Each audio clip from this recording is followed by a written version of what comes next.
Is there a part of you that loves the provocation of being a lesbian Mormon pornographer? For sure. Yes, I absolutely love pissing off the church by making Mormon porn. It's super fun for me.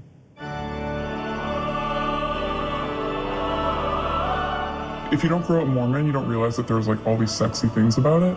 But if you grow up Mormon, in this kind of repressed sexual environment, there's all sorts of things that are sexy about it.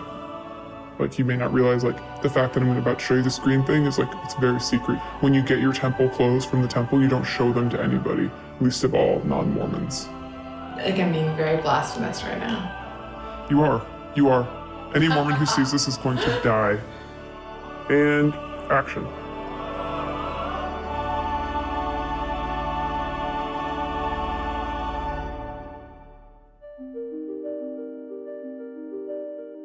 In 2016, Utah became the first state to officially declare porn a public health crisis. Making waves across the world. The BBC, Time Magazine, USA Today, even The Daily Show. All of them talking about a measure declaring pornography a public health crisis. This anti-pornography resolution claims that porn has a detrimental effect on brain function, contributes to emotional and medical illnesses, and causes deviant sexual arousal. Weird, porn has always been good to me. I guess that means I'm a psychotic pervert. It seemed like there was a lot of holes in this story, and I wanted to get to the bottom of all of them. So I started in the most logical place, a Mormon porn set. I'm here at a secret location, about to meet Brooke, who's the founder of the porn site MormonGirls.com. The pornography itself is actually quite funny and well-made and self-aware. I'm here to prepare you for my seed. And so I'm interested to hear what her take on it is, because she grew up in a Mormon community and has since left the church, and now, of course, is in this extremely stigmatized industry. Brooke has asked to remain anonymous. If she came out as being a pornographer, it might really devastate ties with her family and her entire community.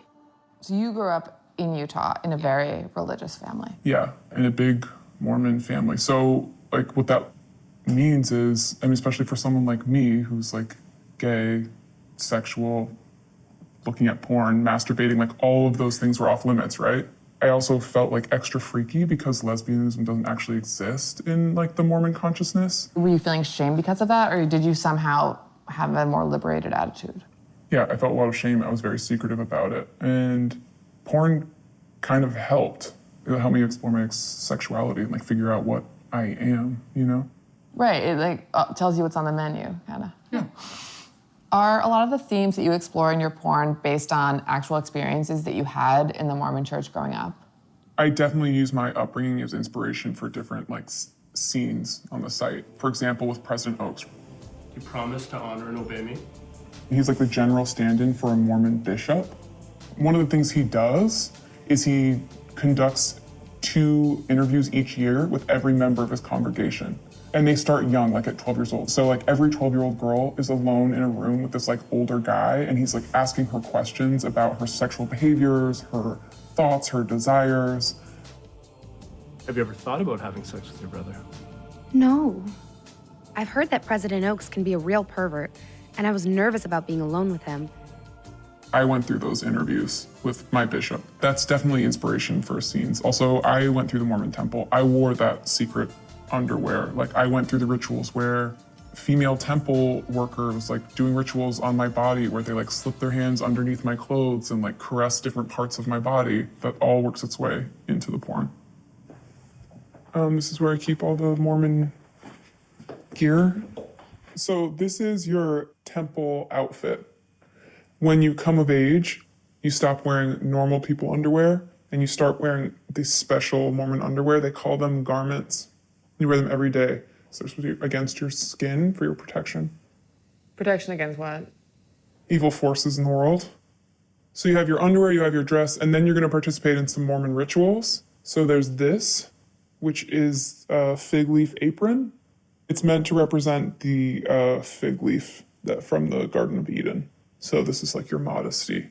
The green apron and this robe, they're harder to come by. You can't get them if you're not, like I talked about, that card-carrying Mormon. And how do you get them for porn, then? Various means. Sometimes our enthusiastic members who like are no longer affiliated with the church will send us all of their old temple clothes, all their old garments. Naughty. Yeah, super naughty. It's like a Mormon underwear black market. Yes, exactly. Okay, do you want to put it on? Sure. How do you think that the anti-porn resolution is going to affect people in Utah?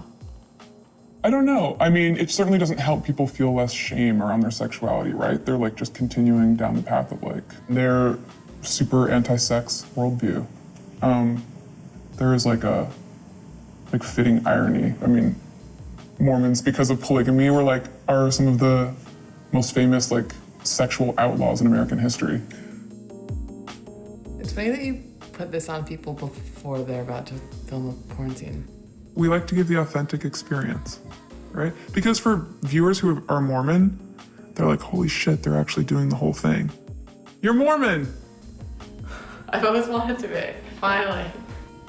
Now that I've become a Mormon, I'm gonna go interview Betty Davis, who's one of the stars of Mormon Girls. And also, Brooke is gonna direct us in a sort of pseudo-porn shoot where she's gonna walk us through the Mormon rituals, and we're gonna see how it actually goes down on a Mormon Girl set. What do you think of the costumes? Because I actually think this bizarrely looks good on me. I like it. I was never really into this part, though. I thought that was a little bit weird. But like without this and without this, I might wear this. I think I would, too. What has been the reaction to your work with Mormon Girls? I mean, some people see it as like a negative thing towards their religion, I guess. But I think that's what makes it even better, because it's just defying all the rules, right? And it seems as though religion, if anything, makes people more slutty. I agree. It worked for me. Me too. All right.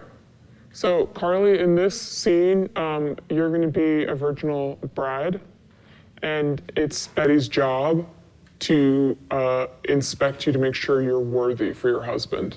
Shit. Yeah. So let's start with you putting your veil back over your face. There you go. And you're going to stand there, and now Betty's going to hold your hands and say to you, do you promise to honor and obey me? And then you don't answer.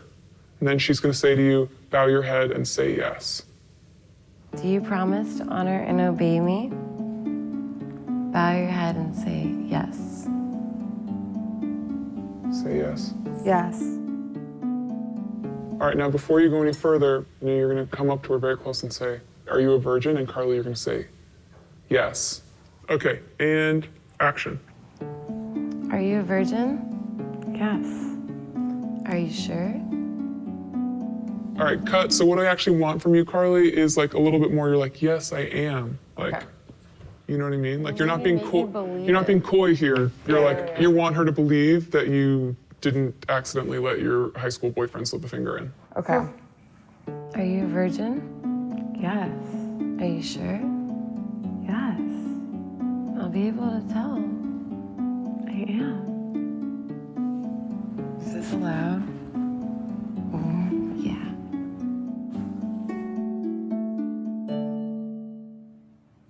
I feel like God's watching us. He told me it was okay. I just left the set of Mormon Girls, and I learned that definitely a big reason why Brooke makes the porn that she does is a reaction to the repression she felt growing up in the LDS church. So now that I've learned the porn version of everything there is to know about the Mormon religion, I'm excited to get news about this anti-porn resolution straight from the source.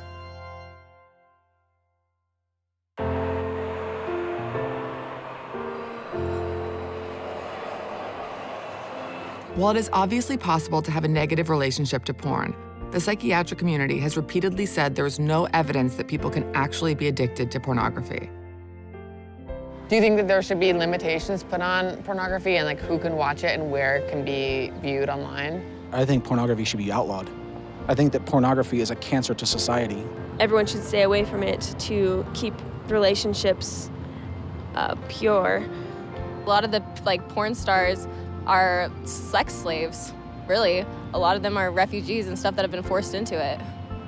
Do you think that pornography is a public health crisis?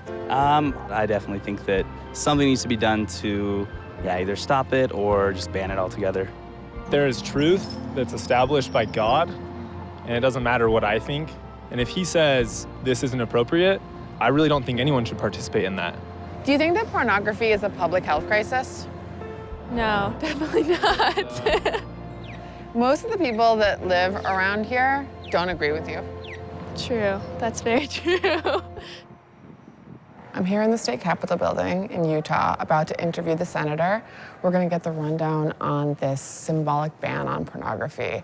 He is a lawyer, so we know that he's not anti-First Amendment, but he does want to implicate restrictions on the ability of people, specifically young people, to view pornography. So,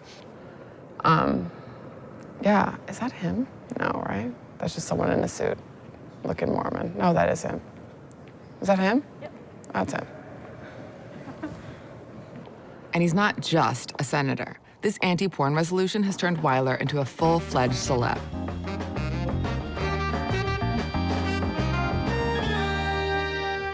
This is my porn file.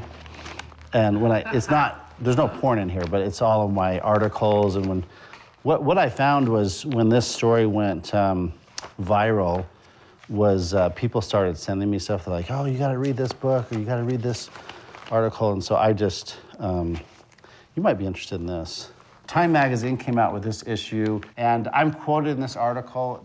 I don't show it around a lot because of the imagery. I mean, I think it's obviously sexualized because they're talking about pornography. So, I mean, I'm not a prude, but it's not something that I'm gonna run around and show kids and stuff. I have to admit, when I first heard about the resolution, my first thought was, okay, Mormons being prude about pornography. And then when I started reading and watching your interviews, my mind changed, and I thought, okay, he's actually coming at this from a really rational, well-intentioned place. But do you ever worry that people take it and run with it, and people just say porn is bad, and then it turns into a way of shaming people for watching pornography? Well, I think at least with people who grow up in Christian homes, I think there is a shame element there.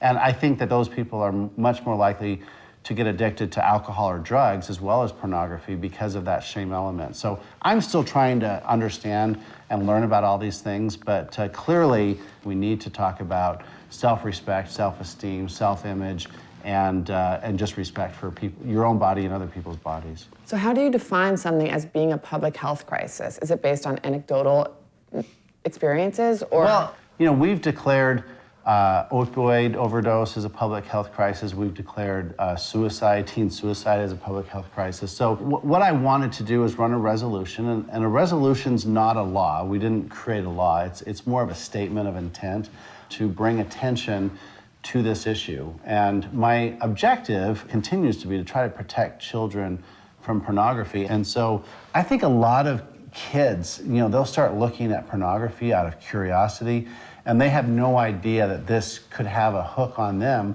like drugs do with other people or the same people, and really kind of undermine their relationships, their marriages, sometimes their employment. I completely agree with you that we should try and prevent young children from watching pornography. Yes. Everything I'm doing is trying to say, let these kids grow up and be innocent. Let them be kids. If they want to be, if they become adults and they want to look at porn all day, it's America. They can do whatever they want. So I'm not trying to ban it. It's clearly a very loaded subject, which is why it's gone so viral. Yeah. Oh, I got a call from The Daily Show this week. They want to... You should go on The Daily Show. I'm going to. I'm totally going to. I love and I know they're going to make fun of me, but again, I'm not afraid. If I can continue to get this message out, I'm not afraid of being... I'm already the butt of a lot of jokes. Yeah, you're just trying to start a conversation. Yeah, I'm trying to start a conversation, so... Respect. I just finished talking with Senator Weiler. I actually liked him a lot more than I thought I would. He definitely takes a more rational approach to the idea of that pornography is bad than a lot of other people in the Mormon community. I think that a lot of people, and specifically some of the people we're going to see tomorrow at the convention, are going to take a less nuanced and more aggressive anti-pornography stance. Wow, this is glamorous.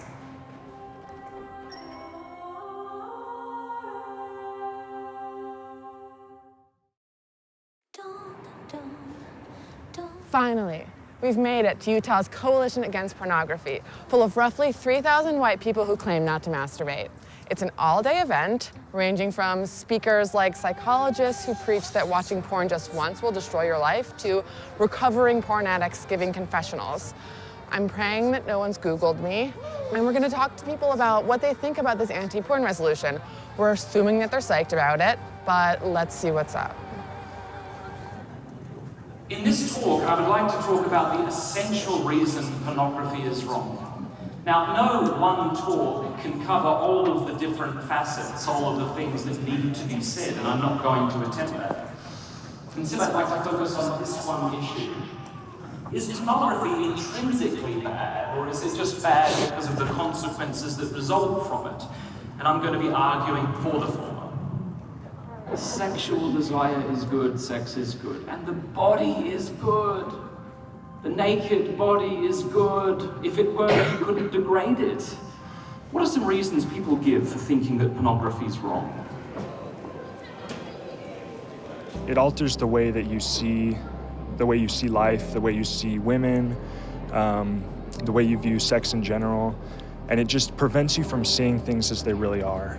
Pornography itself causes you depression, shame, anxiety, dishonesty, isolation. I mean, I could go on forever. And it can also, because it rewires the reward centers, then it leads people to wanting it more and more. Drugs you can flush out, but memories you can't. We have a war of ideology now, and that darkness could easily take us over just like it could have in World War II. It's like the Nazis, and then communism, and then porn. Exactly, and then porn, well said. Yeah, Nazi communism and porn. Yeah, and you know what? I'm not willing to stand by and let that happen. I want to do my part to make a difference. And if you don't mind me asking, what religion do you associate with? I'm a member of the Church of Jesus Christ of Latter-day Saints. The Mormon religion. Yeah. I am a member of the Church of Jesus Christ of Latter-day Saints. Yeah. Mormons. Yeah. Yes. We were told like 5 million times that this convention was non-denominational and that it wasn't a Mormon thing, but I mean, we barely met any single person that wasn't LDS Church, so it was a Mormon thing. If you personally come to the conclusion that you need to end the relationship or put a relationship on hold because of pornography behavior. We're at the youth panel of people who are recovering from porn addiction. So we're gonna try and talk to the guy in the purple. He is in his early 20s and he's a recovering porn addict. That baby's trying to steal my phone. Excuse me? No. Bitch. Nice to meet you. Yeah, hi there, how are you guys? So nice to meet you. How do you know if you're a porn addict? Like, what are the signs? You watch it, you want to stop, you feel like you can't stop, you feel like you're trying to get help, but you feel like you need it and you can't stop. So I'm not talking to the recreational guy who watches porn and whatever a few times a week. So watching porn a few times a week is actually fine if it's not affecting you? I wouldn't say that. I would not personally say that. My name's Natalie. I work with Fight the New Drug. We're a nonprofit organization that educates on the harmful effects of pornography. We're just looking to raise awareness and educate specifically young people.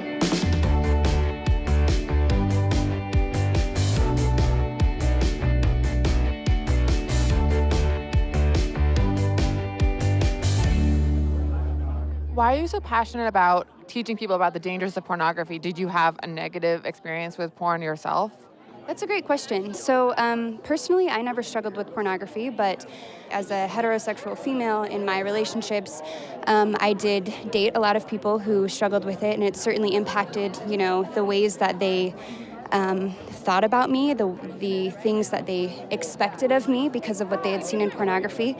But it's definitely something that once you're stimulated by something, there comes a time when it's not enough, and they're just going down the rabbit hole to something, more extreme. And in some cases, that leads to illegal forms of pornography, like child pornography. Right, and then you end up watching like stepmom gangbang porn. The last 2 years, those have been like top searched porn types, which is just something interesting to. I read that a lot of family search bar situations. Very interesting. Incest porn. Essentially, yeah. So. Interesting. Thank you very much. Yeah, absolutely. Is there anything else? Yeah, I want to get a t-shirt. Let's get you a t-shirt. Okay. Give me 1 minute. Okay, thank you, Laurie. Okay. Can you explain this book that you recently authored? Yeah, well, the first book I authored was Good Pictures, Bad Pictures, Porn-Proofing Today's Young Kids. And it's a read-aloud story, so it makes it easy for parents to start this conversation with their children. When is the best time to start educating children about pornography? Is it just like immediately after they're born? Well, I would say when they start having language and when they start having access to the internet. So we say 3, because, like I said, every 3-year-old has access to the internet or access to someone that has access to the internet. Which is insane. Like, literally, I left my bag over there for 5 seconds, and this little baby came up and grabbed my phone out of my bag. Exactly. I was like, she's a porn addict. Exactly. Are you here today for the anti-pornography convention? I didn't start out that way, but after seeing it happening, I had to wander in, yeah. I myself am a teacher and go to schools on a regular basis all around the state where there's no longer any sexual education taught at those schools. And to see the detriment that these kids go through and the horrible pain that's coming from conventions like this is severely harmful to our population. And do you think it's because this culture of shaming that says porn is bad, sex is bad, and then people don't feel comfortable asking the right questions when they want to engage in sexual activity? Absolutely. We have no idea what consent is in general. And so no one knows how to talk about it, no one knows how to ask about it. If we are allowing pornography to be there, which it should be allowed because people should be able to do whatever they need to in a safe environment, we need to back that with resolutions and funding to promote healthy sex education. As someone who considers myself a libertarian sex radical feminist, I didn't think that I was going to be bonding with the anti-porn Mormons. I do agree that we should keep hardcore pornography out of the hands of young children. However, a lot of people went far beyond that though, and they sort of took the anti-porn stance to a degree where it just felt like shaming people for the very basic desire of wanting to watch porn. And the thing about this is the right way and this is the only way mentality that religion often puts forward is that it breeds extremes of people leaving those churches or those communities and becoming, you know, people like me who write slut blogs or people like Brooke who makes Mormon pornography. And it makes me angry when I see people feeling so much pain that feels ultimately unnecessary based on a belief that doesn't give human sexuality any room to breathe.